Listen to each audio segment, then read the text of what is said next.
Hey everybody, it's me, Peter, and I am a huge movie buff. And as a huge movie buff, something that I hear very often is there are no good action scenes in old movies.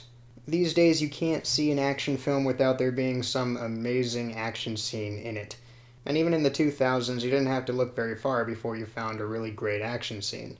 And with so many great action scenes at the ready, I can understand how somebody would look at an old film and see this.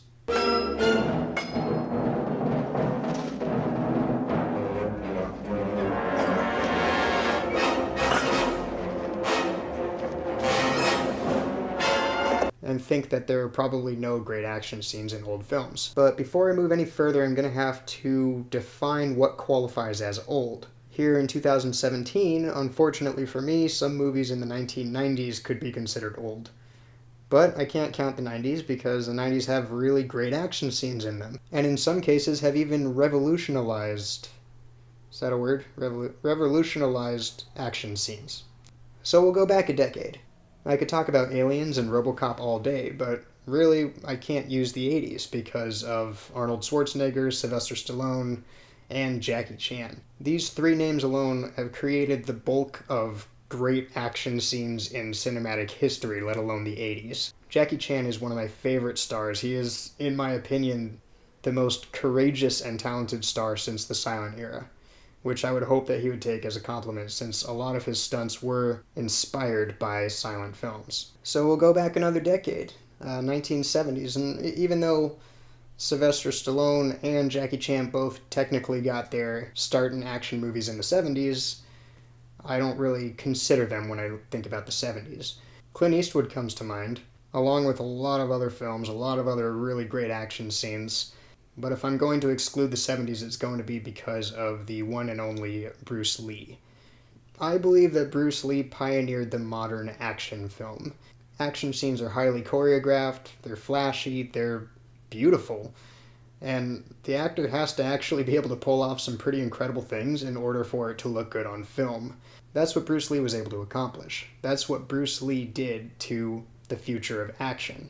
So we'll go back another decade, the 1960s. The 1960s had some great action scenes, some great shootouts. The westerns in the 1960s were very good. A certain film that I may have already mentioned had some pretty great action scenes in it. But when I think about action scenes in the 1960s, there is one specific name that comes to mind. That's right, William Shatner. Actually, I'm thinking about Steve McQueen. Steve McQueen performed and choreographed all of his own car and motorcycle stunts. And the 60s holds some of these great scenes, the most famous of them probably being the car chase from Bullitt. So I think that's going to be the cutoff. And I think it's an appropriate cutoff, too. In 1960, the Hays Code was lifted. There's a lot of nuance to the Hays Code, but the long and short of it is no violence, no nudity, and no cursing. So the Hays Code was lifted in 1960. I think that if I pick something that is before the Hays Code was lifted, then I would be doing this episode justice. So anything in the 1950s or before. Now I could debunk this entire thing. There are no great action scenes in old films. Well, you should watch any film that has Douglas Fairbanks in them. Douglas Fairbanks was a silent star. He was known for his athleticism and his acrobatic talents, not just on camera but in everyday life. He would often throw parties at the Pickfair Mansion, and he would come swinging in on a rope or do handstands or do flips all over the place. He was just a born entertainer and just naturally talented at anything acrobatic, anything athletic. This guy is an amazing talent and has done some of the most impressive things ever caught on camera. Of course, the original silent stars that came from vaudeville, they did some pretty impressive stuff too. Some really dangerous stunts. Buster Keaton, Charlie Chaplin, and Harold Lloyd, all three of them, did death-defying stunts in almost every single one of their movies. But I'm not going to pick anything from the silent era because the silent era is actually pre-Hays Code. And it's not to say that there's a lot of violence in these silent films, but I do feel like I would be better off picking something under the restrictions of the Hays Code. The Hays Code was enacted in 1930, I believe. It wasn't really strictly enforced until 33 or 34. But for that whole time period up until 1960, it was enacted. There were still Tarzan films, there were some gangster movies, so it's not to say that we didn't stop having great action scenes after the Hays Code, but what you did see a lot of after the Hays Code was enacted was people walking toward danger with a really intense look on their face, and then light flashes and the sound of bullets, and then they come out and they don't seem to be hurt, but somehow they're dead. That's why I want the restrictions of the Hays Code with my pick. I'd like to show that there is still some really fantastic action scenes out there.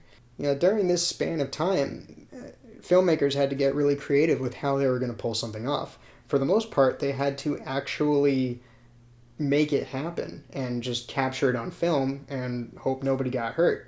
So if I'm going to be picking an action scene that's really just going to blow you away, and it's within that restriction in that area of 1932 to 1950, then I'm going to have to go with the chariot race from Ben-Hur. Now, the original Ben-Hur had a lot of really great action scenes in it as well, and the chariot race really does hold up well. They do an amazing job just in the 1920s. Now, the original Ben-Hur caused a lot of controversy, and it caused a lot of rules and regulations to be in place in the film industry. They filmed on location in Italy, and there was a lot of tension between America and Italy at that time. So anti-American Italian extras were sharpening their prop swords during breaks and then actually stabbing American actors during filming. The scene where the ship is sinking, a large number of people died during that scene, and I believe people died during the filming of the chariot race as well. After the original Ben-Hur, we didn't film on location for decades afterward. The first Ben-Hur was really great, really entertaining, really great action scenes in it, and then we did it again. And again, and again, and again. Yeah, we did just have a remake of Ben-Hur come out in just this past year, 2016. It's worth mentioning that Star Wars The Phantom Menace, the entire pod race scene was basically taken right from the chariot race in Ben-Hur. For a single scene to have that much of an impact, or I'm assuming it's the one scene that had that much of an impact. I don't think that people thought, oh, this Ben-Hur is a great epic, it's a great story, let's remake the entire story. I think people wanted to remake the chariot race. Anytime somebody mentions Ben-Hur, the chariot race is what they're talking about.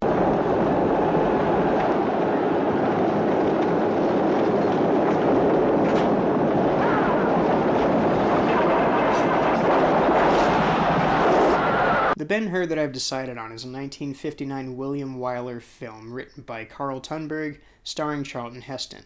Ben-Hur overall is a good movie. It has a good storyline, has a great performance by Charlton Heston, but ask anybody who's seen it and they'll start talking about the chariot race. For me, the chariot race isn't just a great action scene for an old movie. It's one of the best action scenes I have ever seen. It takes place toward the end of the film and is a great climax for this epic. So if you don't like action scenes in old movies, I suggest you give the chariot race a chance. And then get back to me and let me know what you thought. And if there are certain types of movies that you don't usually like, let me know in the comments and I'll see if I can change your mind. And don't forget to like, share, and subscribe. I'll see you next time.